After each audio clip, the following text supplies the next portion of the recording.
各位標迷大家好，我係 Winner Watch 阿 Ben。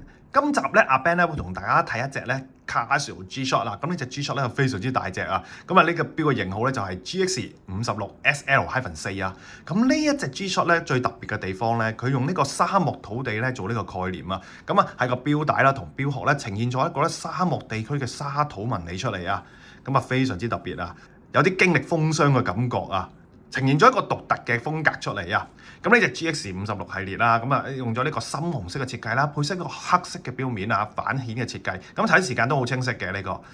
咁講到明呢隻標嘅大隻仔啦，咁佢個 size 咧真係有翻咁上下嘅。咁啊直徑咧有成53.6mm 嘅，嗱甩條甩55.5，厚度方面咧達到17.5啊，重量方面有88個 gram。嗱呢隻標咧係用咗呢個太陽能嘅，咁啊 Touch Show 啦。